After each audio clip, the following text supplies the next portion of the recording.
વિદ્યાર્થી મિત્રો, chemical bonding ચેપ્ટરમાં આપણે આયોનિક બોન્ડ વિશે જોયું.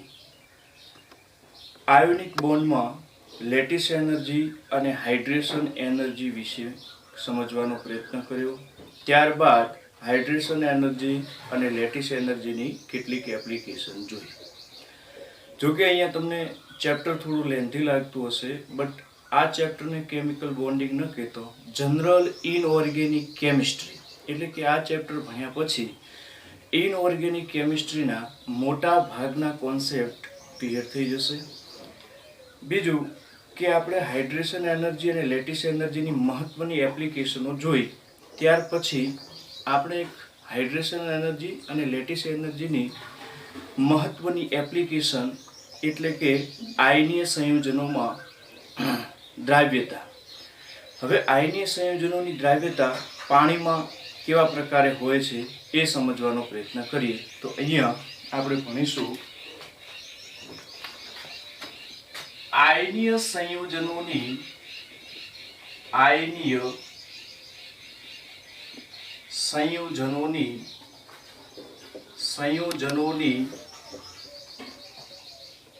પાણીમાં દ્રાવ્યતા.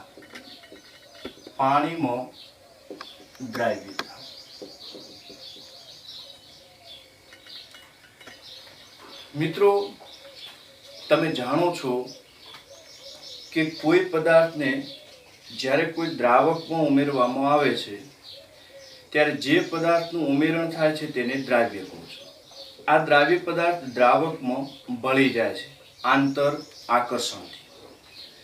પરંતુ જો બંને પદાર્થ એટલે કે દ્રાવક અને દ્રાવ્ય વચ્ચે રાસાયણિક પ્રક્રિયા થતી હોય તો પછી એને આપણે દ્રાવક નહીં માનીએ અને એ દ્રાવ્યતા નહીં કહેવાય. તો દ્રાવ્યતા એટલે શું? તો દ્રાવ્યતા એટલે પદાર્થનું ઉમેરણ થવું અને એની અંદર એ પદાર્થની અંદર સંપૂર્ણ ભળી જવું. હવે અહીંયા આપણે લખ્યું છે આયનીય સંયોજનોની પાણીમાં દ્રાવ્યતા. તો આયનીય સંયોજનો વિશે તમે જાણો છો કે જે સંયોજનોમાં આયનીય બંધ હોય એને આયનીય સંયોજનો કહેવાય. અને એ જ્યારે પાણીની અંદર ઉમેરવામાં આવે છે ત્યારે પાણી સાથે ભળી જવાની જે પ્રોસેસ છે એને આપણે અહીંયા દ્રાવ્યતા એટલે કે સોલ્યુબિલિટી કહીશું. તો પહેલા હું લખીશ કે મોટા ભાગના પદાર્થો પાણીમાં ઓગળી જતા હોય છે, એટલે કે પાણીમાં દ્રાવ્ય છે. એટલે તમે ક્યાંક વાંચ્યું હોય તો પાણી યુનિવર્સલ સોલ્વન્ટ એટલે પાણી સાર્વત્રિક દ્રાવક છે. જોકે બધા પદાર્થો એની અંદર દ્રાવ્ય થતા નથી, પણ મોટા ભાગના પદાર્થો પાણીની અંદર દ્રાવ્ય થાય છે. હવે અહીંયા તમે સમજશો તો કેમિસ્ટ્રીમાં આને એક નોટ ફોર્મમાં બી લખી શકો કે લાઈક dissolve like. એનો મતલબ એ થાય કે આયનીય પદાર્થો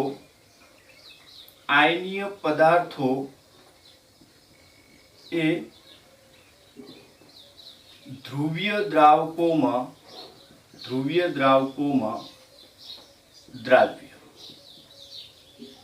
ધ્રુવીય દ્રાવક જે છે એનું એક્ઝામ્પલ લઈએ તો ધ્રુવીય દ્રાવક એક એક્ઝામ્પલ લઈએ, ધારો કે પાણી. એટલે ધ્રુવીય આયનીય પદાર્થો પોલારિટી તો હોય જ છે, પોઝિટિવ અને નેગેટિવના કારણે. એટલે ધ્રુવીય પદાર્થો ધ્રુવીય દ્રાવકોમાં દ્રાવ્ય એટલે લાઈક ડિઝોલ્વ લાઈક. ત્યાર પછી સહસંયોજક પદાર્થો. મિત્રો, સહસંયોજક પદાર્થો એટલે જેમાં સહસંયોજક બંધની હાજરી હોય એ પદાર્થો અધ્રુવીય દ્રાવકોમાં દ્રાવ્ય થતા હોય છે. અને મિત્રો, અધ્રુવીય દ્રાવકના એક્ઝામ્પલ લઈએ તો કાર્બન ટેટ્રાક્લોરાઇડ, બેન્ઝીન વગેરે જે એક્ઝામ્પલ છે એ અધ્રુવીય દ્રાવકોના છે. પરંતુ અહીંયા જે મેં એપ્લિકેશન લખી છે એ પાણીમાં દ્રાવ્યતા, એનો મતલબ કે ધ્રુવીય દ્રાવકોની વાત કરી છે અને એની અંદર આયનીય પદાર્થો આપણે ડિઝોલ્વ કરવાના છે. તો પહેલા પાણી વિશે થોડું જાણીએ કે પાણીના અણુનું અણુસૂત્ર છે H2, તેનું બંધારણ છે OH અને ઓક્સિજન પર 2 લોન પેર. જે આપણે જ્યારે સહસંયોજક બંધ ભણીશું ત્યારે સમજીશું કે લોન પેર કેવો હશે, આકાર કેવો હશે, સહસંયોજક બંધનું ફોર્મેશન કેવી રીતે થતું હશે. આ સમજૂતી માટે વોટર મોલિક્યુલ્સમાં ઓક્સિજન એટમ સાથે 2 હાઇડ્રોજન સહસંયોજક બંધથી જોડાયેલા હોય છે. એને હું સિમ્પલ લખું તો HOH. હવે મિત્રો તમે જાણો છો કે હાઇડ્રોજન કરતા ઓક્સિજનની વિદ્યુત ઋણતા વધારે છે, એટલે હાઇડ્રોજન પર પાર્શિયલ પોઝિટિવ અને એટલો જ partial negative charge oxygen atom પર ક્રિએટ થશે. જે અણુમાં ચાર્જ ક્રિએટ હોય પોઝિટિવ ને નેગેટિવ એને પોલર સોલ્વન્ટ અથવા પોલર પદાર્થ કહેવાય, પણ જે દ્રાવકમાં પોલારિટી હોય એને પોલર સોલ્વન્ટ કહીશું. એટલે કે ગુજરાતીમાં લખું તો ધ્રુવીય દ્રાવક. ધ્રુવીય દ્રાવક કહેવાય. પોલારિટી દ્રાવકમાં છે અને આયનીય પદાર્થની અંદર પણ પોઝિટિવ અને નેગેટિવ આયનો છે. તો આકર્ષણ વધારે થશે અને આકર્ષણ વધારે થવાથી આંતરક્રિયા બંને વચ્ચે થશે અને એકબીજા વચ્ચે આકર્ષણ થાય એટલે ભળી જવું. બરાબર. હવે અહીંયા આપણે દ્રાવ્યતા સમજવા માટે ડાઇલેક્ટ્રિક કોન્સ્ટન્ટ કોનો, દ્રાવકનો દ્વિધ્રુવીય અથવા દ્વિધ્રુવ અચળાંક. બરાબર. ઇંગ્લિશમાં કહીએ તો ડાઇલેક્ટ્રિક કોન્સ્ટન્ટ. મિત્રો ડાઇલેક્ટ્રિક કોન્સ્ટન્ટને ઈટા વડે દર્શાવાય. એની સંજ્ઞા છે ઈટા, જેને હું ઈ કહીશ. હવે પહેલા એની ડેફિનેશન સમજીએ તો ડેફિનેશન થશે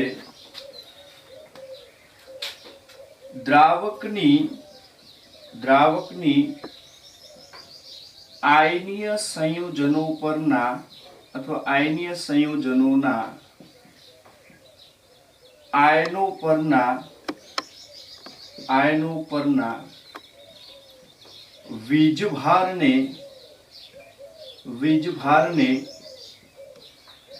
તટસ્થ કરવાની ક્ષમતા.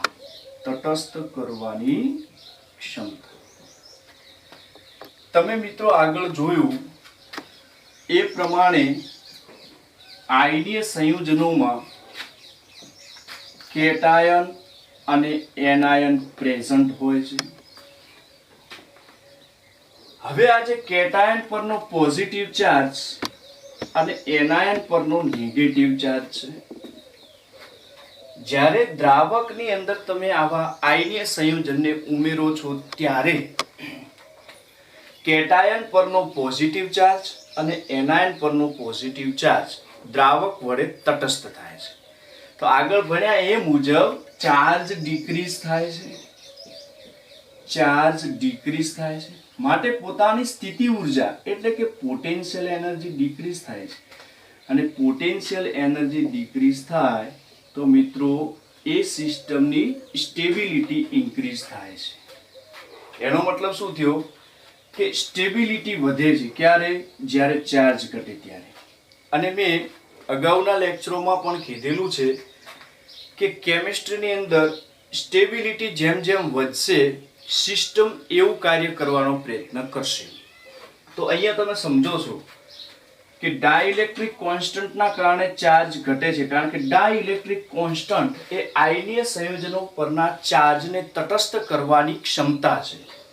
તો અગર ઈટા એટલે કે ડાઇલેક્ટ્રિક કોન્સ્ટન્ટ જેમ જેમ વધશે એનો મતલબ એ થયો કે આયનીય સંયોજનોના કેટાયન અને એનાયન પરના ચાર્જને તટસ્થ કરવાની ક્ષમતા જેમ જેમ વધશે એમ ચાર્જ વધુ તટસ્થ થશે, એટલે કે ચાર્જ ડિક્રીઝ થશે, સિસ્ટમનો ચાર્જ ડિક્રીઝ થશે, પરિણામે પોટેન્શિયલ એનર્જી ડિક્રીઝ થશે અને સ્ટેબિલિટી ઇન્ક્રીઝ થશે અને સિસ્ટમની સ્ટેબિલિટી ઇન્ક્રીઝ થશે. તો આના પરથી એ સમજી શકાય કે ડાઇલેક્ટ્રિક કોન્સ્ટન્ટ જેનો વધારે એની સોલ્યુબિલિટી વધારે, કારણ કે જેનો ડાઇલેક્ટ્રિક કોન્સ્ટન્ટ વધારે એની સ્ટેબિલિટી પણ વધારે હોય. મિત્રો પાણીમાં યાદ રાખવાની જરૂર નથી, પણ પાણી માટે એટલે કે પાણીનો ડાઇલેક્ટ્રિક કોન્સ્ટન્ટ છે 80 બરાબર. ડાઇલેક્ટ્રિક કોન્સ્ટન્ટમાં ખાસ કરીને જોઈએ તો ડાઇલેક્ટ્રિક કોન્સ્ટન્ટનો ઓર્ડર છે H2O greater than D2O. એનો મતલબ એ થયો કે ધારો કે આયનીય સંયોજન NaCl છે સોલિડ ફોર્મમાં, તમારી પાસે બે ઓપ્શન હોય H2O અને D2O, અને એવું કેવું હોય કે NaCl ની દ્રાવ્યતા શેમાં વધારે, તો અગર તમને ડાઇલેક્ટ્રિક કોન્સ્ટન્ટ વિશે માહિતી હોય તો તમે કહી શકો કે H2O નો ડાઇલેક્ટ્રિક કોન્સ્ટન્ટ વધારે છે તો આયનીય કમ્પાઉન્ડ D2O કરતા H2O માં વધારે દ્રાવ્ય થશે, અહીંયા વધારે દ્રાવ્ય થશે, અને કમ્પેરમાં D2O માં ઓછી દ્રાવ્યતા હશે. ત્યાર પછી કેટલાક ઈટાના ઓર્ડર જોઈએ તો ઈટાના ઓર્ડરની અંદર પાણી greater than methanol greater than ethanol greater than acetone greater than ether greater than benzene C6H6. એનો મતલબ એ થયો કે કોઈ આયનીય સંયોજન છે, એવી નામનું કોઈ આયનીય સંયોજન છે, તો આ આયનીય સંયોજન સૌથી વધારે દ્રાવ્ય થશે H2O નું, એનાથી ઓછું મિથેનોલમાં, એનાથી ઓછું ઇથેનોલમાં, એમ ઘટતો ઘટતો અધ્રુવીય દ્રાવક જ્યારે આવશે ત્યારે આપણે કહીશું કે આવું આયનીય સંયોજન એમાં બિલકુલ દ્રાવ્ય નથી, એટલે કે અદ્રાવ્ય છે. જો કે તમને એક વાત સ્પષ્ટ કહી દઉં કે H2SO4 અને H2O2 ના ડાઇલેક્ટ્રિક કોન્સ્ટન્ટ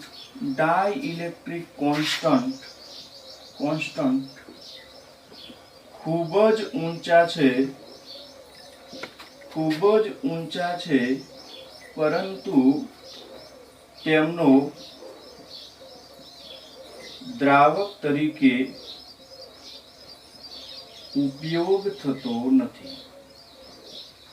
તો તમને અહીંયા નવાઈ લાગશે કે જેનો ડાઇલેક્ટ્રિક કોન્સ્ટન્ટ વધારે એની સોલ્યુબિલિટી વધારે હોય છે, તો H2SO4 અને H2O2 ના ડાઇલેક્ટ્રિક કોન્સ્ટન્ટ તો ખૂબ ઊંચા બતાયા છે, તો પછી એ બેસ્ટ સોલ્વન્ટ હોવા જોઈએ, બટ મેં લખ્યું છે કે દ્રાવક તરીકે ઉપયોગ થતો નથી.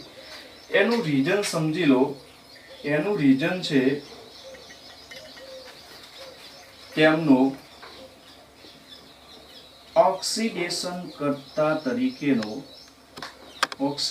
કરતા ગુણધર્મ.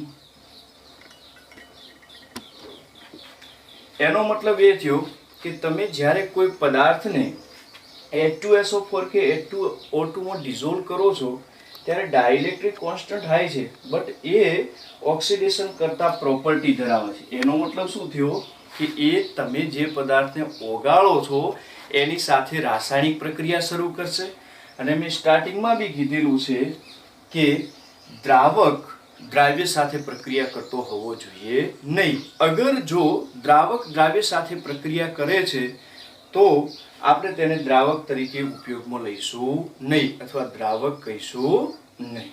બરાબર મિત્રો, NaCl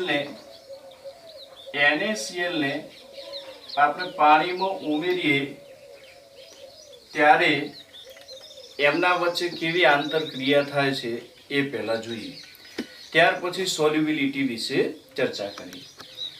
તો આપ જાણો છો કે મોટા ભાગના આયનીય કમ્પાઉન્ડ એ સોલિડ ફોર્મમાં હોય છે, એટલે NaCl સોલિડ.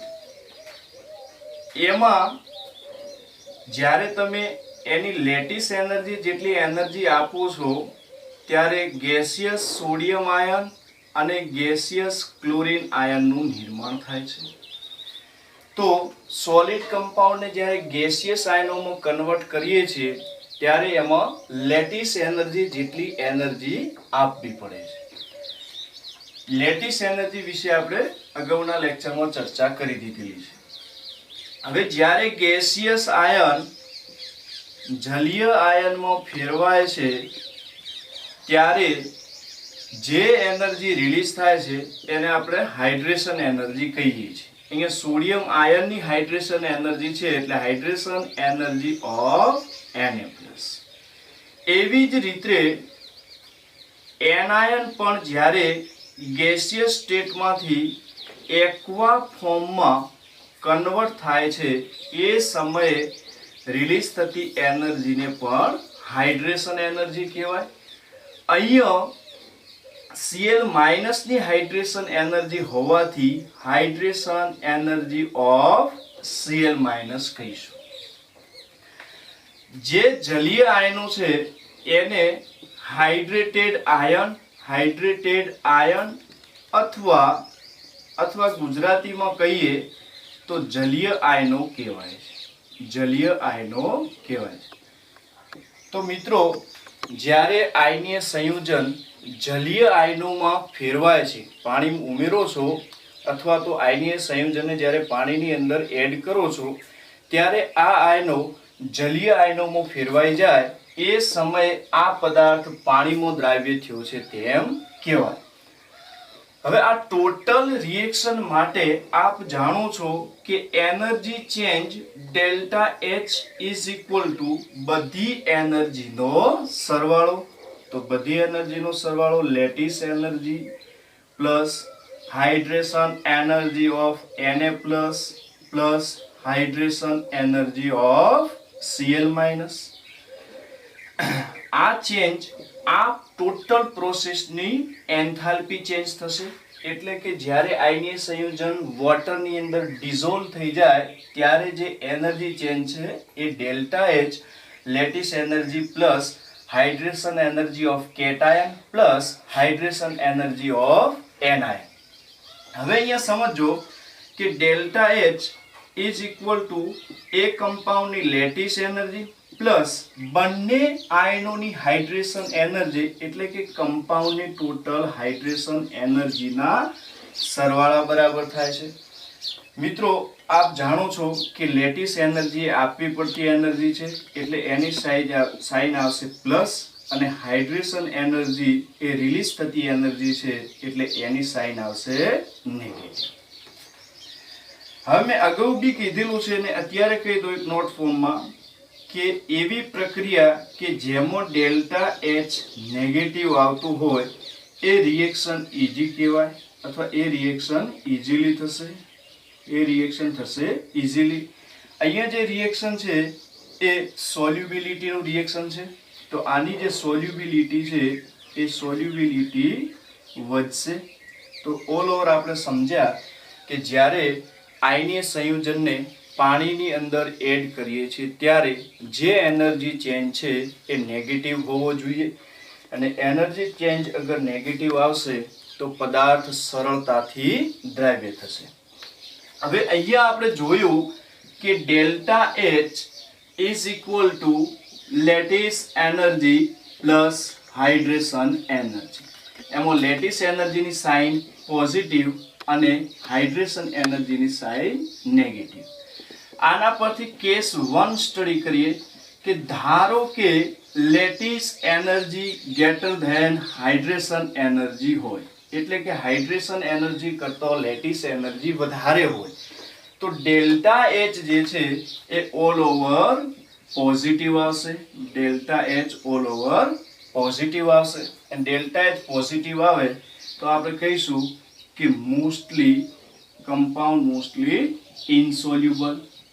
અહીંયા મેં મોસ્ટલી શબ્દ એટલા માટે વાપર્યો છે કે બધા પદાર્થો ઇનસોલ્યુબલ નહીં હોય પણ મોટા ભાગના પદાર્થો આ કેસમાં ઇનસોલ્યુબલ હોય છે એટલે કે પાણીની અંદર દ્રાવ્ય થતા નથી એટલે કે પાણી સાથે ભળી જતા નથી. કેસ 2 સ્ટડી કરીએ. કેસ 2 કે ધારો કે હાઇડ્રેશન એનર્જી લેટિસ એનર્જી કરતો વધારે હોય, અગર હાઇડ્રેશન એનર્જી વધારે હશે તો એનો જે ડેલ્ટા એચ છે એ ડેલ્ટા એચ આવશે નેગેટિવ, અને ડેલ્ટા એચ નેગેટિવ આવે એટલે તો રિએક્શન એકદમ ઈઝી થાય. એટલે કહીશું કે અહીંયા પદાર્થો દ્રાવ્ય હોય છે, આવા પદાર્થો દ્રાવ્ય હોય છે. તો ઓલ ઓવર કેસ 1 અને કેસ 2 થી કહી શકાય કે જ્યારે પદાર્થને પાણીની અંદર ઓગાળવાનો પ્રયત્ન કરો છો ત્યારે જો એનો એનર્જી ચેન્જ પોઝિટિવ આવે તો આપણે કહી શકીએ કે એ પદાર્થ ઇનસોલ્યુબલ છે. પરંતુ જો એનો એનર્જી ચેન્જ નેગેટિવ આવે તો તમે કહી શકો કે આ કેસમાં આ પદાર્થ પાણીની અંદર ભળી જાય છે, એટલે કે ડિઝોલ્વ થાય છે, દ્રાવ્ય થાય છે. હવે જો અહીંયા તમને એવો પ્રશ્ન પૂછે કે BaSO4 પાણીમાં અદ્રાવ્ય છે, પાણીમાં અદ્રાવ્ય છે, અને તમારે જો એનું કારણ આપવાનું હોય તો કારણમાં પહેલું કારણ એ આવશે કે એનું ડેલ્ટા એચ પોઝિટિવ હશે, એટલે કે એની lattice energy greater than hydration energy. ઉપરના કેસ ઉપરથી આ રીઝન તમે ઓપ્શનમાંથી સિલેક્ટ કરી શકો છો કે એનો ડેલ્ટા એચ પોઝિટિવ હોય અથવા તો એની હાઇડ્રેશન એનર્જી કરતો લેટિસ એનર્જી વધારે હશે, એટલે કે આપવી પડતી ઉર્જા વધારે હોવાથી BaSO4 પાણીમાં અદ્રાવ્ય છે. એક સ્પર્ધાત્મક પરીક્ષા એ આ કોન્સેપ્ટ ઉપરથી ક્વેશ્ચન્સ પૂછ્યો હતો, અને એ ક્વેશ્ચન્સ હતો કે જ્યારે AlCl3 ને પાણીમાં ઉમેરીએ ત્યારે કેવી ઘટના થતી હશે. એના 4 ઓપ્શન આપ્યા હતા. પહેલો ઓપ્શન એ અદ્રાવ્ય, ઓપ્શન બી જલીય આયનોમાં ફેરવાય, ઓપ્શન સી વાયુરૂપ આયનોમાં ફેરવાય,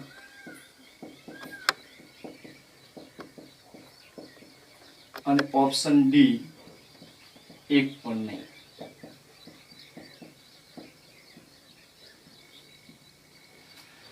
બીજું અહીંયા ગિવન હતું કે lattice energy of AlCl3 is equal to plus 500 kg per mole.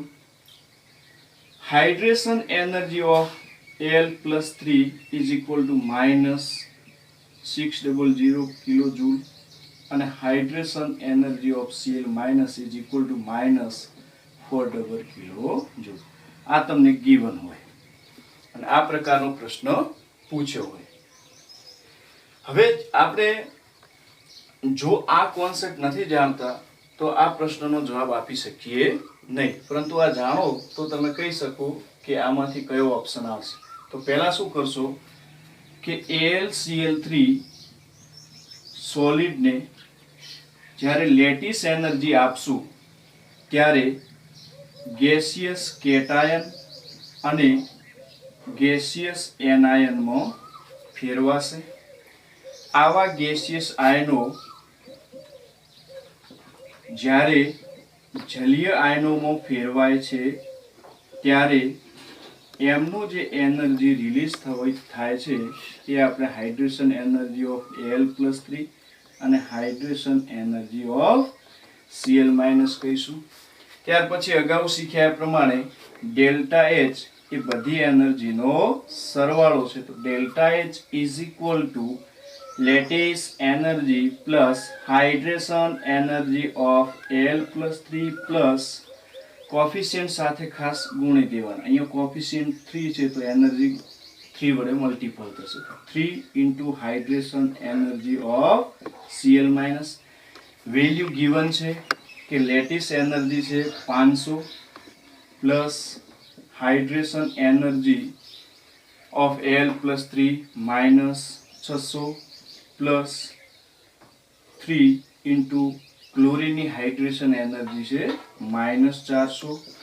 તો ટોટલ એનર્જી થશે અહીંયા -1300 કિલો જૂલ. એનો મતલબ એ થયો કે આ પ્રોસેસમાં delta H negative. Delta H negative એટલે કે આ પદાર્થ સોલ્યુબલ છે. અહીંયા જુઓ કે ડેલ્ટા એચ નેગેટિવ હોય તો પદાર્થ થાય દ્રાવ્ય. તો જે ડેટા આપ્યા હતા એના પરથી આપણે એનર્જી કેલ્ક્યુલેટ કરી તો ડેલ્ટા એચ આવ્યો નેગેટિવ એટલે પદાર્થ થયો હશે સોલ્યુબલ. હવે એના ઓપ્શન જોઈએ કે પદાર્થ અદ્રાવ્ય છે તો ઓપ્શન ખોટો, કારણ કે પદાર્થ શું થયો સોલ્યુબલ. બી પછી જોઈએ સી જોઈએ વાયુરૂપ આયનોમાં ફેરવાય તો આ જલીય આયનોમાં ફેરવાયો છે લાસ્ટમાં. બી ઓપ્શન છે જલીય આયનોમાં ફેરવાય. મેં કીધું છે કે આયનીય પદાર્થ જ્યારે જલીય આયનોમાં ફેરવાઈ જતો હોય એ સમયે એનર્જી રિલીઝ થતી હોય તો એ દ્રાવ્ય જ કહેવાય. તો અહીંયા ઓપ્શન બી કરેક્ટ ઓપ્શન છે. ઓપ્શન બી કરેક્ટ ઓપ્શન છે. મિત્રો, થર્મોડાયનેમિક્સમાં એક મુક્ત ઉર્જાનો ફોર્મ્યુલા તમે જાણો છો કે delta G is equal to delta H minus T delta S. આ ફોર્મ્યુલાનો ઉપયોગ એટલા માટે કરવો પડ્યો કે મેં ડેલ્ટા એચ પોઝિટિવ આવે ત્યારે એવું કીધું છે કે મોસ્ટલી ઇનસોલ્યુબલ, પણ કેટલાક પદાર્થો તો સોલ્યુબલ થાય છે. તો એ કેમ સોલ્યુબલ થાય છે એના માટે થર્મોડાયનેમિક્સની ગિબ્સ એનર્જી ચેન્જનો આપણે ઉપયોગ કર્યો કે Gibbs energy change delta G is equal to delta H minus T delta S. અહીંયા તમે જાણો છો કે ડેલ્ટા જી ગિબ્સ મુક્ત ઉર્જાનો ફેરફાર, મુક્ત ઉર્જાનો ફેરફાર. ડેલ્ટા એચ રિએક્શનની એન્થાલ્પી ચેન્જ એટલે કે એન્થાલ્પી ફેરફાર. ટી સરાઉન્ડિંગ ટેમ્પરેચર, તેનું તાપમાન એટલે તાપમાન. અને ડેલ્ટા એસ છે એન્ટ્રોપીમાં થતો ફેરફાર. હવે તમે થર્મોડાયનેમિક્સમાં જાણ્યું કે જો ડેલ્ટા જેનું વેલ્યુ પોઝિટિવ આવે તો રિએક્શન નોન સ્પોન્ટેનિયસ એટલે કે રિએક્શન આપમેળે થતી નથી. ને રિએક્શન ન થતી હોય તો એ જે પદાર્થ છે એ પાણીની અંદર અદ્રાવ્ય ઇનસોલ્યુબલ એટલે કે અદ્રાવ્ય.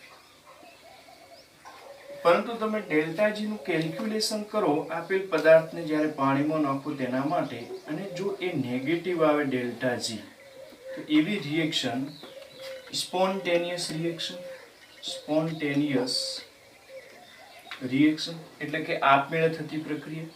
જો રિએક્શન આપમેળે થઈ જતી હોય તો એ પદાર્થ પાણીમાં સોલ્યુબલ છે એમ કહેવાય, એટલે કે એ પદાર્થ દ્રાવ્ય થાય છે.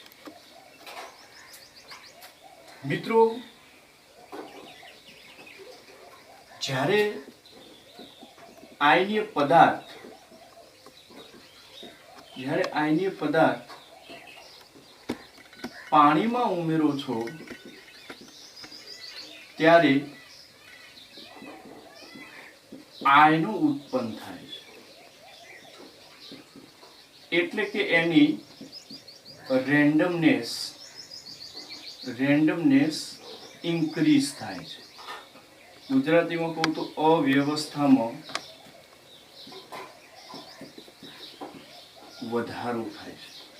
અને અવ્યવસ્થાને આપણે એન્ટ્રોપીથી ફાઇન્ડ કરીએ છીએ, એટલે કહી શકાય કે એની એન્ટ્રોપીમાં વધારો થાય છે. એની એન્ટ્રોપીમાં વધારો થાય એટલે કે ડેલ્ટા એસ માં વધારો થાય. Delta S S2 minus S1 final minus initial. તો કહી શકાય કે ડેલ્ટા એસ ની સાઇન આવશે પોઝિટિવ. તો અહીંયા તમે ગિબ્સ મુક્ત ઉર્જાની ફોર્મ્યુલા ડેલ્ટા જી બરાબર delta H minus T delta S, એના અંદર આવતા બધા ઘટકો જોયા. ત્યાર પછી મેં તમને સમજાવ્યું કે ડેલ્ટા જી નેગેટિવ હોય તો રિએક્શન સ્પોન્ટેનિયસ થાય અને પરિણામે એ રિએક્શન આપમેળે થાય તો પદાર્થ પાણીમાં દ્રાવ્ય હોય. મેં જરા એન્ટ્રોપી વિશે સમજાવવાનો પ્રયત્ન કર્યો કે જ્યારે આયનીય પદાર્થને પાણીની અંદર ડિઝોલ્વ કરીએ છીએ ત્યારે આયનો ક્રિએટ થાય છે, એટલે રેન્ડમનેસ વધે છે, અવ્યવસ્થા વધે છે અને અવ્યવસ્થાને આપણે એન્ટ્રોપીથી ફાઇન્ડ કરીએ છીએ, એટલે એની એન્ટ્રોપીમાં વધારો થાય છે. તો અહીંયા ડેલ્ટા એસની સાઇન આવશે પોઝિટિવ. હવે આ ફોર્મ્યુલા ઉપરથી આપણે કેસ 1 સ્ટડી કરીએ. કેસ 1 કે અગર ડેલ્ટા એચ નેગેટિવ આવે, કોઈ પણ રિએક્શન છે, ધારો કે એ બી સોલિડ જ્યારે એ પ્લસ એકવા અને બી માઇનસ એકવામાં ફેરવાય એ સમયનો એન્થાલ્પીમાં થતો ચેન્જ નેગેટિવ આવે તો આપણી પાસે ફોર્મ્યુલા છે ડેલ્ટા જી બરાબર delta H minus T delta S. Delta H negative અને એન્ટ્રોપી ચેન્જ મેં કીધું કે રેન્ડમનેસ વધવાથી આવશે પોઝિટિવ. તો ઓલ ઓવર ડેલ્ટા જી થઈ ગયું નેગેટિવ. ડેલ્ટા જી નેગેટિવ થયું એટલે કહી શકાય કે આ રિએક્શન સ્પોન્ટેનિયસ રિએક્શન છે, એટલે કે આ રિએક્શન આપમેળે થાય છે. તો આવો પદાર્થ પાણીમાં સોલ્યુબલ એટલે કે દ્રાવ્ય હોય છે. પાણીમાં સોલ્યુબલ એટલે કે દ્રાવ્ય હોય છે. એટલે અગાઉ મેં લખ્યું હતું કે રિએક્શન થાય સોલ્યુબિલિટીની, એટલે અથવા તો પદાર્થ જ્યારે પાણીમાં ઓગળે અને એનર્જી ચેન્જ નેગેટિવ આવે તો એ પદાર્થ દ્રાવ્ય હોય છે, જે આપણે ગિબ્સ એનર્જી ચેન્જથી જોવાનો પ્રયત્ન પણ કર્યો. કેસ 2 સ્ટડી કરીએ. કેસ 2 કે જો રિએક્શન એ બી સોલિડમાંથી એ પ્લસ એકવા પ્લસ બી માઇનસ એકવા એટલે કે આયનીય પદાર્થ પાણીની અંદર હાઇડ્રેટેડ આયનોમાં ફેરવાયો એટલે કે દ્રાવ્ય થયું. એ સમયે અગર ડેલ્ટા એચ પોઝિટિવ હોય તો એના બે કેસ આવશે. ફોર્મ્યુલા પરથી જોઈએ કે ડેલ્ટા જી બરાબર delta H plus T delta S. Delta G બરાબર delta H minus delta G બરાબર delta H minus T delta S. એમાં ડેલ્ટા એચ તો આપણે આ રિએક્શન માટે ધારો કે કોઈ રિએક્શન માટે પોઝિટિવ આવે અને ડેલ્ટા એચ તો પોઝિટિવ છે જ રેન્ડમનેસ ઇન્ક્રીઝ થાય ત્યારે. તો એ સમયે અગર ડેલ્ટા એચ નું માનાંક greater than T delta S હોય તો ઓલ ઓવર ડેલ્ટા જી કેવો થઈ જશે પોઝિટિવ. ડેલ્ટા જી થશે પોઝિટિવ કારણ કે આ પોઝિટિવ ને આ પોઝિટિવ, પોઝિટિવ ઇન્ટુ નેગેટિવ એટલે આ negative part. But delta H greater than છે એટલે પોઝિટિવ પોર્શન વધારે છે તો ઓલ ઓવર ડેલ્ટા જી છે એ કેવું આવશે પોઝિટિવ. તો એ સમય રિએક્શન કેવાશે non spontaneous reaction. Non spontaneous reaction. બીજો કેસ જોઈએ. નોન સ્પોન્ટેનિયસ રિએક્શન છે તો રિએક્શન નહીં થાય તો આવો પદાર્થ પાણીની અંદર કેવો હશે ઇનસોલ્યુબલ. તો તમને કોઈ વેલ્યુ આપેલા હોય કોઈ પદાર્થના કે ધારો કે એ બી નામનું કમ્પાઉન્ડ પાણીમાં ઉમેરીએ ત્યારે દ્રાવ્ય થશે કે નહીં અને તમને ડેલ્ટા એચ ટી અને ડેલ્ટા એચના વેલ્યુ ગિવન હોય તો એના પરથી ડેલ્ટા જી ફાઇન્ડ કરશો. ડેલ્ટા જી અગર પોઝિટિવ આવે તો રિએક્શન થર્મોડાયનેમિક્સ પ્રમાણે નોન સ્પોન્ટેનિયસ રિએક્શન હશે એટલે તમે કહેશો કે અહીંયા પદાર્થ પાણીમાં દ્રાવ્ય થતો નથી એટલે કે પદાર્થ ઇનસોલ્યુબલ છે, હાઇડ્રેટેડ આયનોમાં કન્વર્ટ થતો નથી. બીજો કેસ સ્ટડી કરીએ કે delta G is equal to delta H minus T delta S. અહીંયા પણ આપણે ડેલ્ટા એચ તો પોઝિટિવ જ રાખવાનું છે તો ડેલ્ટા એચ પોઝિટિવ અને મેં અગાઉ કીધું એ પ્રમાણે એન્ટ્રોપી તો પોઝિટિવ, પરંતુ આ વખતે T delta S greater than delta H નું માનાંક હોય. એનો મતલબ એ થયો કે પોઝિટિવ ઇન્ટુ નેગેટિવ એટલે નેગેટિવ ભાગ મોટો હોય અને પોઝિટિવ ઓછો તો ઓછા પોઝિટિવમાંથી વધુ બાદ થતું હશે તો ઓલ ઓવર ડેલ્ટા જી આવશે નેગેટિવ. જેવું ડેલ્ટા જી નેગેટિવ આવે એવું આપણે થર્મોડાયનેમિક્સ પરથી કહી શકીએ કે રિએક્શન છે સ્પોન્ટેનિયસ રિએક્શન. સ્પોન્ટેનિયસ રિએક્શન છે એટલે કે આપમેળે પદાર્થ અંદર ભળી જાય છે, એટલે લખી શકાય કે આવો પદાર્થ સોલ્યુબલ પદાર્થ છે. તો તમને કોઈ પદાર્થ પાણીમાં ઉમેરી અને એના ડેલ્ટા એચ ટેમ્પરેચર અને ડેલ્ટા એચ ના વેલ્યુ ગિવન હોય તો એના પરથી તમે ડેલ્ટા જી ફાઇન્ડ કરો કેલ્ક્યુલેશન, એ નેગેટિવ આવે તો કહી શકો કે એ પદાર્થ સોલ્યુબલ છે. તો આ કેસમાં જો ડેલ્ટા એચ પોઝિટિવ હોવા છતાં પણ આ પ્રકારના વેલ્યુ ધરાવતો પદાર્થ છે એ પાણીની અંદર દ્રાવ્ય હશે. એટલે આપણે 100% એવું નથી કીધું કે ડેલ્ટા એચ પોઝિટિવ હોય એટલે પદાર્થ ઇનસોલ્યુબલ. કેટલાક કેસમાં પદાર્થ સોલ્યુબલ બી હોઈ શકે. જેમ કે એક્ઝામ્પલ બી આપી દઉં તમને કે મિત્રો NaNO3, KNO3, NH4NO3 માં ડેલ્ટા એચ બરાબર પોઝિટિવ છતાં પણ એના કેલ્ક્યુલેશનમાં ડેલ્ટા જી કેવો માલુમ પડ્યો હશે નેગેટિવ. એટલે આ પદાર્થો ડેલ્ટા એચ પોઝિટિવ હોવા છતાં પણ સોલ્યુબલ છે. જો કે કયા પદાર્થો સોલ્યુબલ છે અને કયા પદાર્થો સોલ્યુબલ નથી એ પ્રેક્ટિકલી ડેલ્ટા એચ ટી અને ડેલ્ટા એસ ફાઇન્ડ કરીને નક્કી કરવામાં આવતું હોય છે. જેમ કે NaCl દ્રાવ્ય છે, NaCl પાણીની અંદર દ્રાવ્ય એટલે કે સોલ્યુબલ છે, પરંતુ AgCl ની વાત કરું મિત્રો તો AgCl છે ઇનસોલ્યુબલ. તો એના માટે તમારે ઉષ્મા ગતિશાસ્ત્રની મદદથી આ ફોર્મ્યુલાનો ઉપયોગ કરી અને એના ડેલ્ટા જીના વેલ્યુ ફાઇન્ડ કરવામાં આવે અને અગર ડેલ્ટા જી પોઝિટિવ હોય તો ઇનસોલ્યુબલ અને ડેલ્ટા જી નેગેટિવ હોય તો સોલ્યુબલ રહેશે. હવે આપણે આયનીય સંયોજનોની પાણીમાં દ્રાવ્યતાના ઓર્ડર ફાઇન્ડ કરવા છે. તો આપણે જોયું કે મિત્રો જેની હાઇડ્રેશન એનર્જી લેટિસ એનર્જી કરતાં વધારે હશે, જેની હાઇડ્રેશન એનર્જી લેટિસ એનર્જી કરતાં વધારે હશે એ પદાર્થોની સોલ્યુબિલિટી એટલે કે વોટરમાં સોલ્યુબિલિટી પાણીમાં દ્રાવ્યતા એની વધારે હશે. હવે આપ જાણો છો કે લેટિસ એનર્જી ચલે છે Q+, Q- upon R અને હાઇડ્રેશન એનર્જી ચલે છે Q+, Q- upon R, જે તમે અગાઉના વિડીયોમાં શીખ્યા. બંનેના ફેક્ટર સેમ છે. તો એવું કેવી રીતે માલુમ કરવું કે હાઇડ્રેશન એનર્જી વધારે છે કે લેટિસ એનર્જી વધારે છે? તો પહેલા હું તમને લેટિસ એનર્જી વિશે વાત કરું. તો લેટિસ એનર્જી જે છે એમાં કમ્પેરેબલ સાઇઝ હોવી જોઈએ. કમ્પેરેબલ સાઇઝ, જેની કમ્પેરેબલ સાઇઝ વધારે એની લેટિસ એનર્જી વધારે હોય છે. જે મેં તમને અગાઉના વિડીયોમાં લેટિસ એનર્જીમાં સમજાવ્યું છે કે જે આયનીય સંયોજનોમાં કેટાયન અને એનાયનની કમ્પેરેબલ સાઇઝ હોય તો એની લેટિસ એનર્જી વધારે.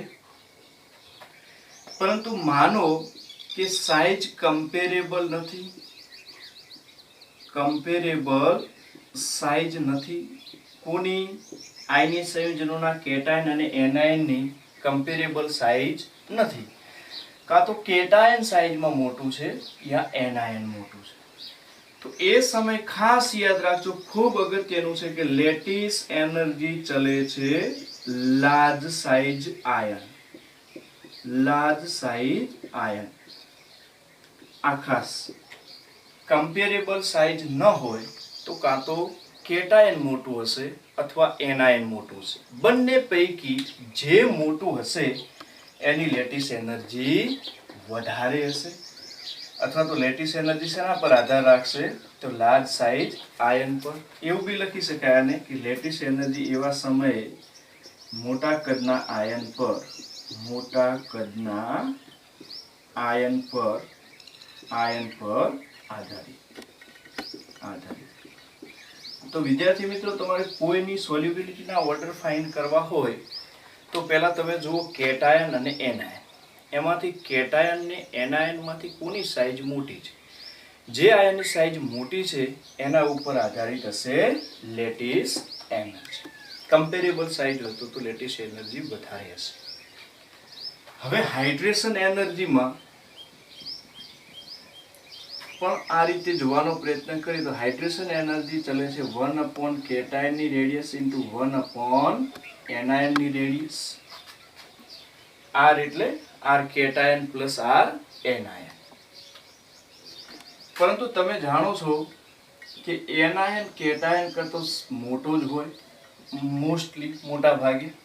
તો આપણે એનાયનને અવગણીએ તો હાઇડ્રેશન એનર્જી ચલે છે 1/r પ્લસ, એટલે કે હાઇડ્રેશન એનર્જી હું લખી દઉં અહીંયા. હાઇડ્રેશન એનર્જી એ કેટાયનની સાઇઝ પર આધારિત, કેટાયનની સાઇઝ પર આધારિત. તો દેખો મિત્રો, બંનેના ફેક્ટર તો સેમ હતા, પરંતુ આપણે અહીંયા કેટલાક અનુભવના આધારે એમને અલગ કરી દીધા.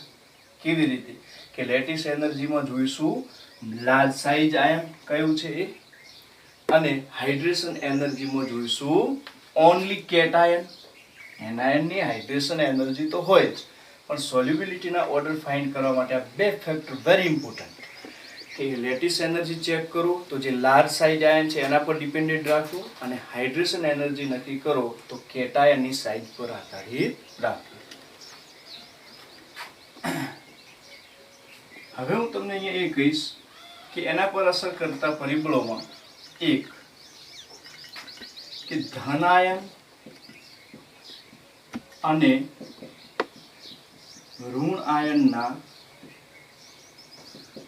કદનો તફાવત વધુ તેવું આયનીય સંયોજન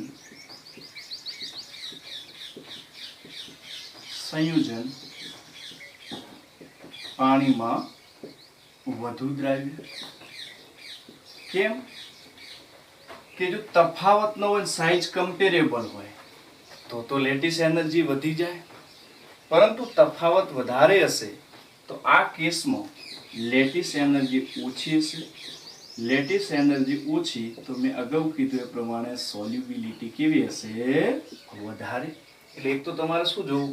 ધનાયન અને ઋણાયનના કદનો તફાવત. આપેલો ઓર્ડર હોય, 5 કમ્પાઉન્ડ આપ્યા હોય અને પૂછ્યું હોય કે સોલ્યુબિલિટીનો ઓર્ડર ફાઇન્ડ કરો, તો તમારે કેટાયન અને એનાયનની સાઇઝો જોવી.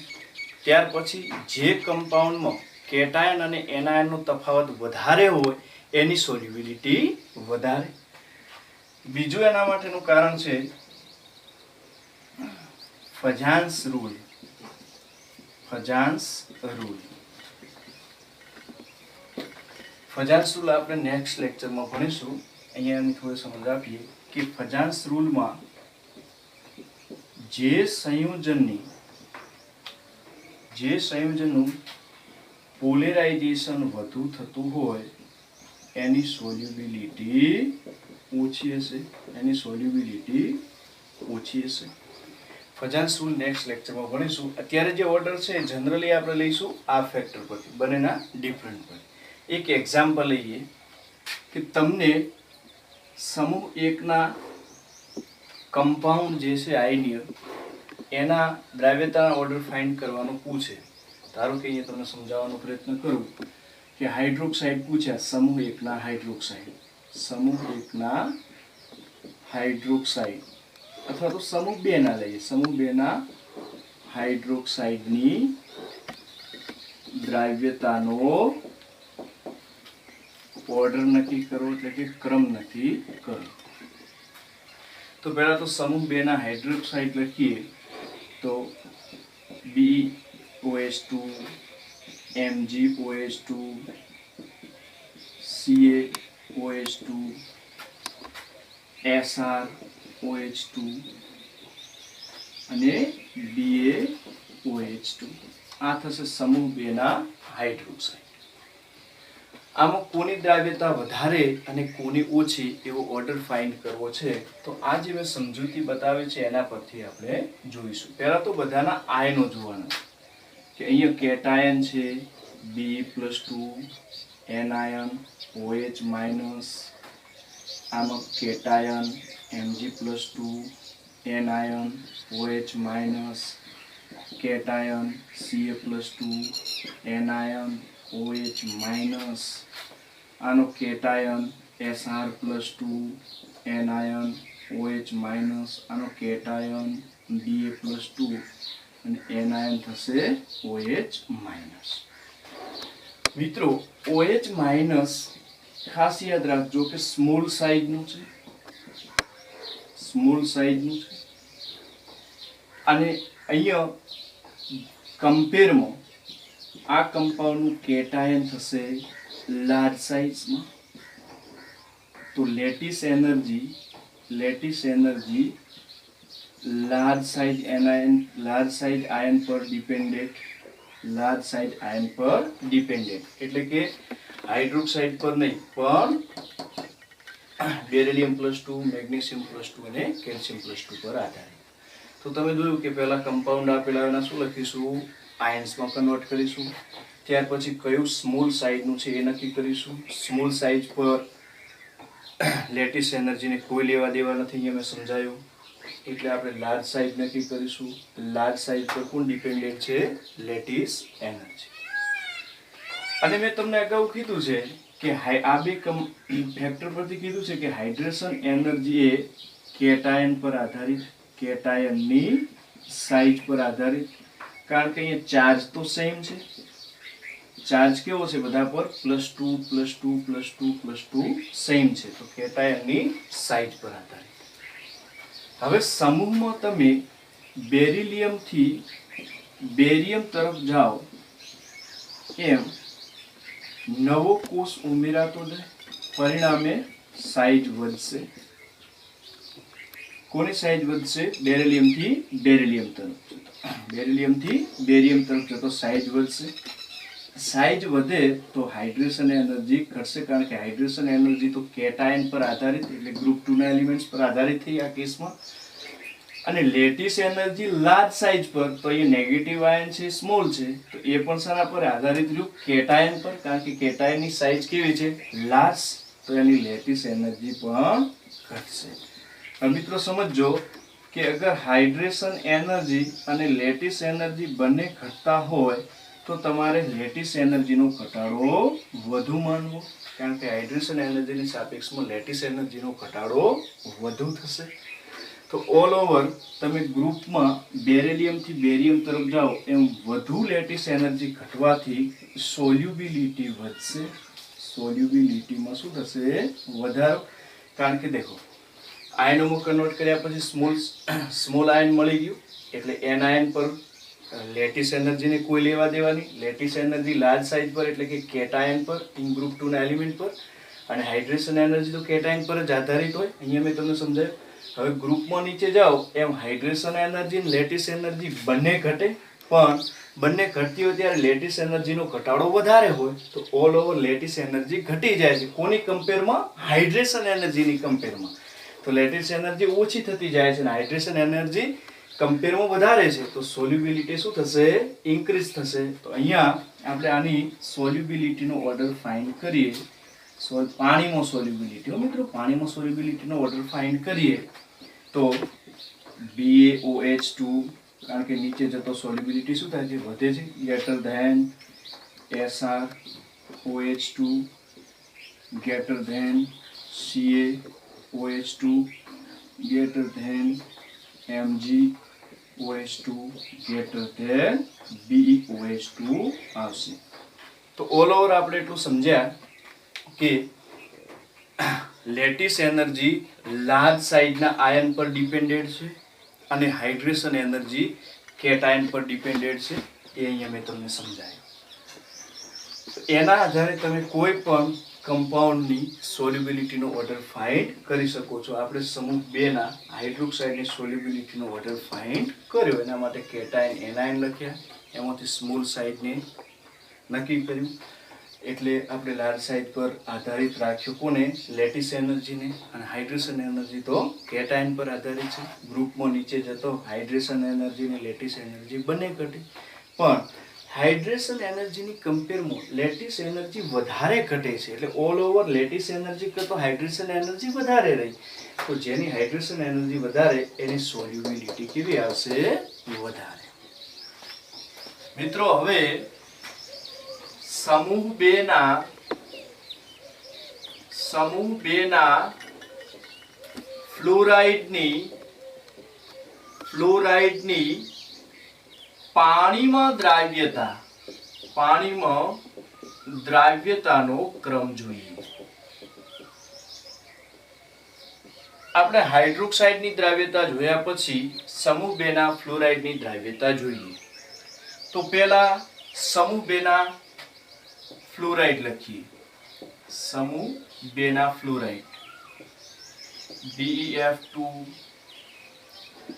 MgF2 CaF2 SrF2 અને BaF2. સૌપ્રથમ તમારે આ કમ્પાઉન્ડના આયનો જોવાના. તો અહીંયા Be+2 F- Mg+2 F- Ca+2 F- Sr+2 F- Ba+2 F-. ત્યાર પછી આમાંથી કયું લાર્જ સાઈઝનું આયન છે અને કયું સ્મોલ સાઈઝનું આયન છે નક્કી કર્યું. તો અહીંયા બધાને ખબર છે કે F- સ્મોલ સાઈઝ આયન છે. તો લેટિસ એનર્જી કેટાયન પર આધારિત થઈ ગઈ, કારણ કે એનાયન સાઈઝમાં કેવું છે? સ્મોલ. કારણ કે લેટિસ એનર્જી એ લાર્જ સાઈઝ આયન પર આધારિત છે. મોટા કદનું જે આયન હોય એના પર આધારિત છે. અને આપ જાણો છો કે હાઇડ્રેશન એનર્જી તો કેટાયન પર આધારિત.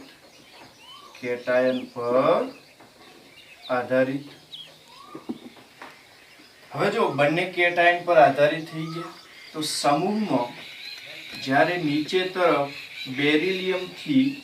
બેરિયમ તરફ જઈશું એમ સાઈઝમાં વધારો થશે, કારણ કે નવો કોષ ઉમેરાતો છે. સાઈઝમાં વધારો થશે એટલે લેટિસ એનર્જી ઘટશે અને હાઇડ્રેશન એનર્જી ઘટશે.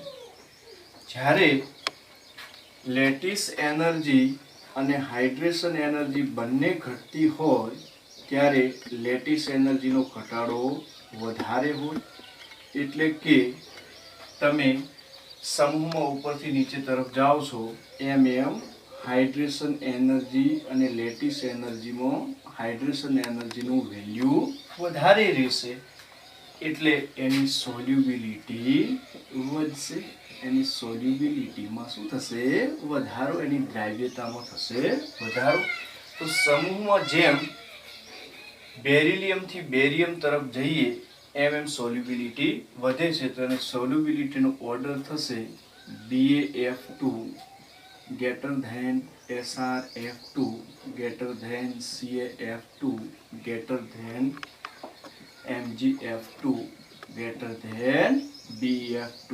કે BeF2 ની દ્રાવ્યતા સૌથી ઓછી હશે. તો બે ફેક્ટર નક્કી કરતો આવડે તો તમે સોલ્યુબિલિટીનો ઓર્ડર ફાઇન્ડ કરી શકો છો. ત્યાર પછી નો પોઈન્ટ છે સમૂહ 2 ના સલ્ફેટની દ્રાવ્યતાનો ક્રમ. સલ્ફેટ સંયોજનોમાં SO4-2 આયન હોય છે.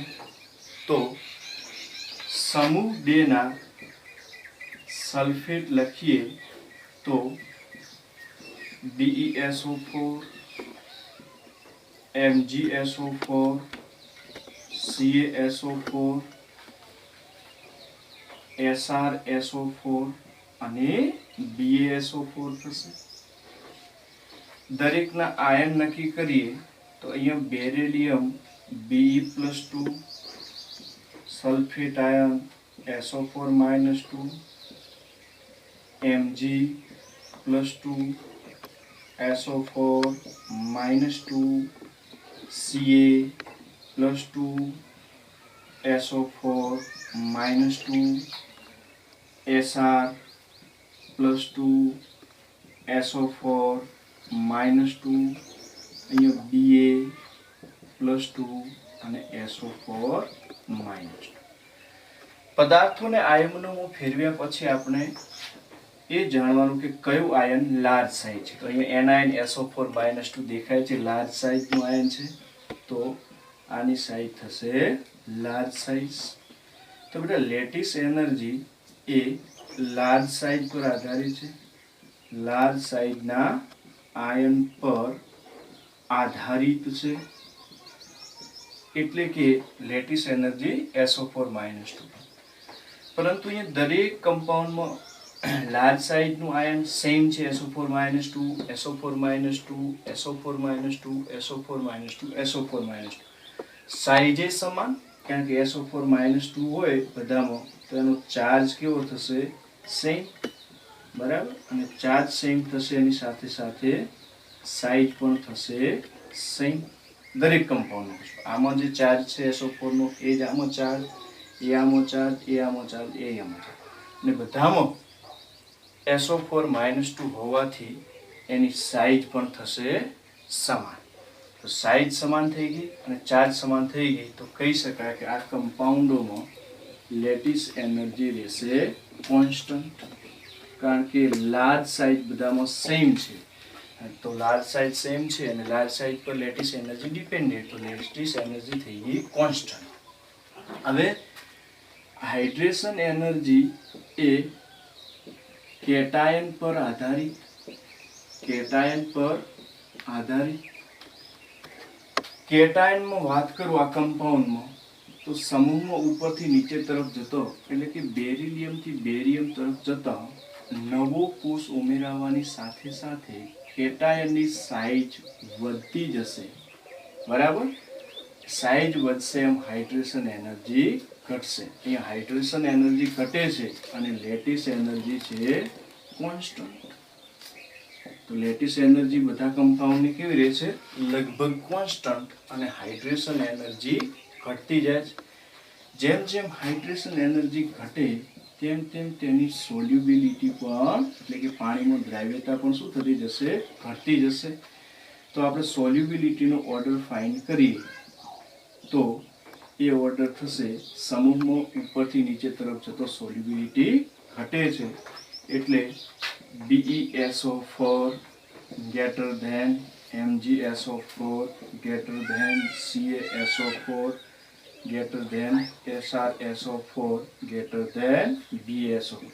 તો અહીંયા જો વિદ્યાર્થી મિત્રો કે જ્યારે સલ્ફેટની જગ્યાએ હાઇડ્રોક્સાઇડ ને ફ્લોરાઇડ હતો તો આનું જે દ્રાવ્યતાનો ઓર્ડર છે જસ્ટ રિવર્સ હતો, પણ સલ્ફેટમાં એના કરતો ઊંધું છે. તો આ સમજવા માટે બે ફેક્ટર સમજવા પડે. કયા? હાઇડ્રેશન એનર્જી અને લેટિસ એનર્જી. સોલ્યુબિલિટીના કેટલાક વધારે ઓર્ડર ફાઇન્ડ કરવાનો પ્રયત્ન કરીએ અહીંયા. તો પહેલો ઓર્ડર નક્કી કરવો છે LiClO4, NaClO4, KClO4 ને RbClO4. તો અહીંયા આ કમ્પાઉન્ડમાં ClO4- એ લાર્જ સાઇઝનું આયન છે અને લાર્જ સાઇઝનું આયન હોવાના કારણે લેટિસ એનર્જી એના પર આધારિત. હવે જુઓ તમે કે બધામાં ClO4- ClO4- ClO4- છે, એનો મતલબ એ થયો કે લેટિસ એનર્જી કેવી થઈ જશે? અહીંયા કોન્સ્ટન્ટ. લેટિસ એનર્જી કોન્સ્ટન્ટ થઈ ગઈ. અને જે કેટાયન છે એ કેટાયન પર આધારિત છે હાઇડ્રેશન એનર્જી.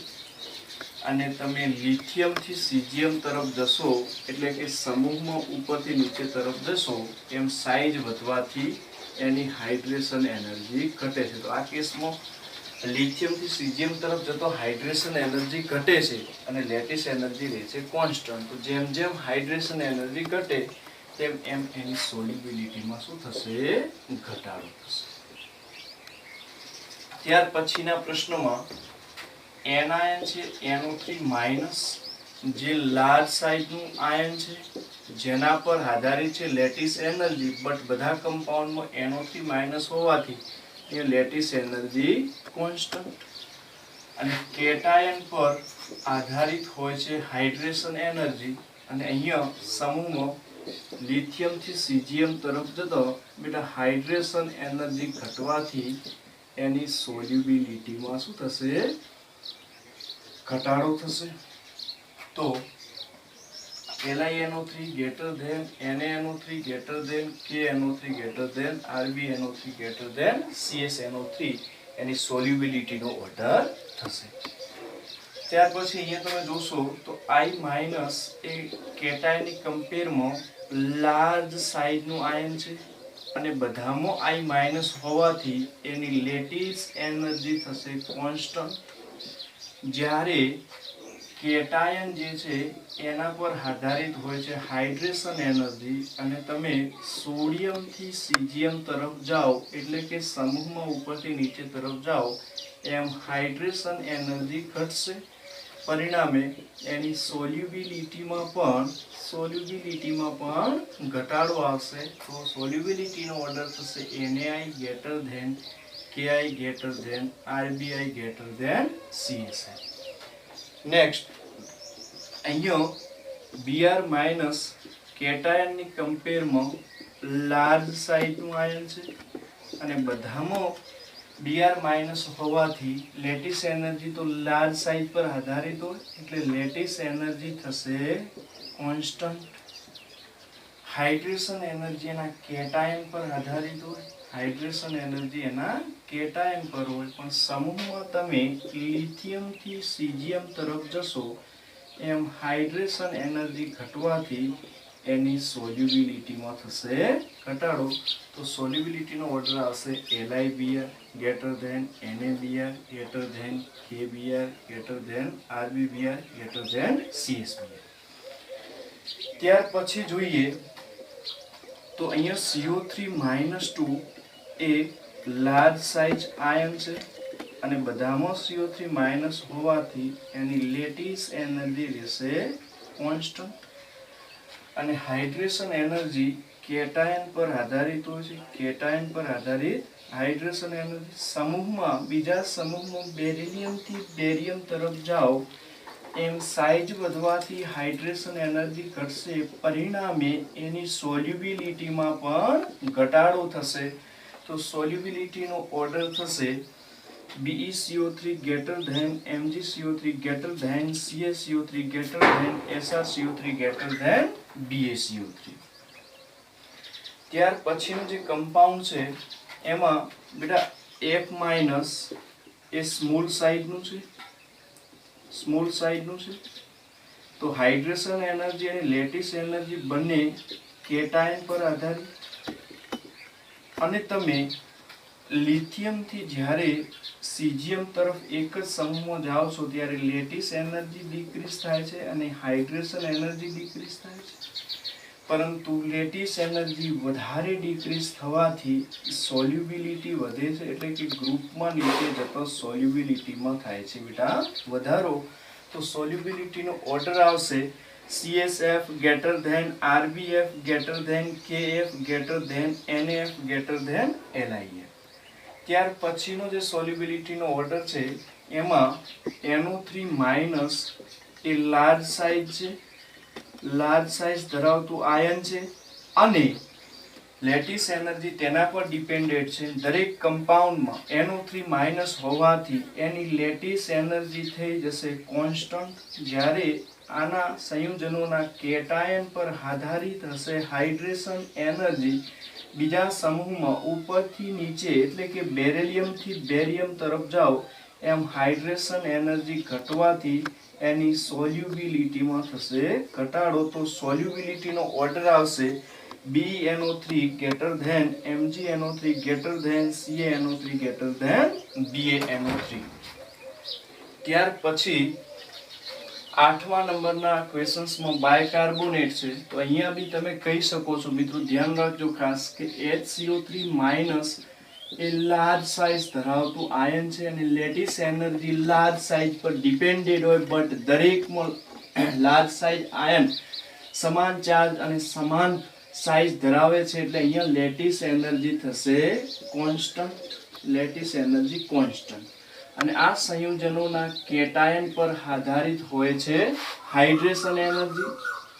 અને હાઇડ્રેશન એનર્જી બીજા સમૂહમાં ઉપરથી નીચે તરફ એટલે કે બેરિલિયમ થી બેરિયમ તરફ જતો સાઇઝ ઘટવાથી હાઇડ્રેશન એનર્જી ઘટશે, પરિણામે સોલ્યુબિલિટીમાં થશે ઘટાડો. તો સોલ્યુબિલિટીનો ઓર્ડર આવશે beryllium bicarbonate greater than magnesium bicarbonate greater than Sr bicarbonate greater than Ba bicarbonate compound. તો અહીંયા મેં તમને જે અગાઉ સમજાયા છે જે હાઇડ્રેશન એનર્જી અને લેટિસ એનર્જી કેવી રીતે જોવી, તો કોઈ પણ કમ્પાઉન્ડ છે એના પહેલા આયન્સ લખો, પછી કયું લાર્જ સાઇઝનું આયન છે એ ફાઇન્ડ કરો અને એના પર આધારિત કરી દો લેટિસ એનર્જી. બાકીની લેટિસ એનર્જી તો તમે અગાઉ ભણેલા છો.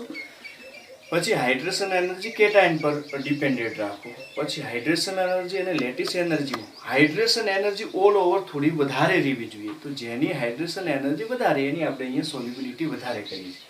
પણ તમે આ પ્રશ્ન જોશો તો અહીંયા દરેકનો કેટાયન સેમ છે, કેટાયન સેમ છે, માટે હાઇડ્રેશન એનર્જી જે છે એ રહેશે કોન્સ્ટન્ટ જો કેટાયન પર ડિપેન્ડેડ હોય તો. બરાબર. અને લેટિસ એનર્જી કોના પર આધારિત રાખવી? કારણ કે અહીંયા તો ફ્લોરિન કરતો ક્લોરિન મોટું, ક્લોરિન કરતો બ્રોમિન મોટું, બ્રોમિન કરતો આયોડિન મોટું. તો આ પ્રકારના પ્રશ્નોમાં પ્રોબ્લેમ આવે. તો આ પ્રકારના પ્રશ્નો જે છે એનું સોલ્યુશન ફજાન્સ રૂલ પરથી થાય છે. ફજાન્સ રૂલ્સ પરથી થાય છે. ફજાન્સ રૂલ પ્રમાણે જેની પોલારિટી વધારે એની સોલ્યુબિલિટી ઓછી, જેની પોલારિટી વધારે એની સોલ્યુબિલિટી ઓછી. અને કોની પોલારિટી વધારે? તો જેનો જે એનાયન છે એ એનાયનની સાઇઝ જેમ જેમ વધશે એમ એમ પોલારિટી જે છે એ વધતી જશે અને સોલ્યુબિલિટી ઘટશે. સોલ્યુબિલિટી ઘટશે. તો F માઇનસ કરતો Cl માઇનસ મોટું, એના કરતો Br માઇનસ મોટું, એના કરતા I માઇનસ મોટું. એટલે કે AgF થી AgI તરફ જાઓ તમે, AgF થી મિત્રો AgI તરફ જાઓ તો એનાયન ની સાઇઝ વધે છે, એટલે કે પોલારિટીમાં શું થાય છે? વધારો. પરિણામે એની સોલ્યુબિલિટી શું થશે? ડિક્રીઝ. તો સોલ્યુબિલિટીનો ઓર્ડર શું થશે? AgF greater than AgCl greater than AgBr greater than AgI. અહીંયા તમને થતું હશે કે સાહેબ ફજાન્સ રૂલ પોલારિટી વિશે સમજાયું નથી. તો મિત્રો હવે પછીનું જે લેક્ચર હશે એમાં આપણે તમને ફજાન્સ રૂલની માહિતી આપીશું અને એની એપ્લિકેશનમાં હજુ વધારે સોલ્યુબિલિટીના ઓર્ડર ફાઇન્ડ કરીશું. તો મિત્રો લેક્ચર 4 માં વેરી ઇમ્પોર્ટન્ટ ટોપિક આયનીય સંયોજનોની પાણીમાં દ્રાવ્યતા વિશે આપણે અભ્યાસ કર્યો. એમાં થર્મોડાયનેમિક્સને ઇન્વોલ્વ કર્યું, લેટિસ એનર્જી અને હાઇડ્રેશન એનર્જીની મદદથી આપણે કેટલાક ઓર્ડર ફાઇન્ડ કર્યા જે વેરી ઇમ્પોર્ટન્ટ છે. હવે પછીના લેક્ચરમાં એક અગત્યનું વેરી ઇમ્પોર્ટન્ટ ટોપિક ફજાન્સ રૂલ વિશે આપણે અભ્યાસ કરીશું. આજે આટલું બસ.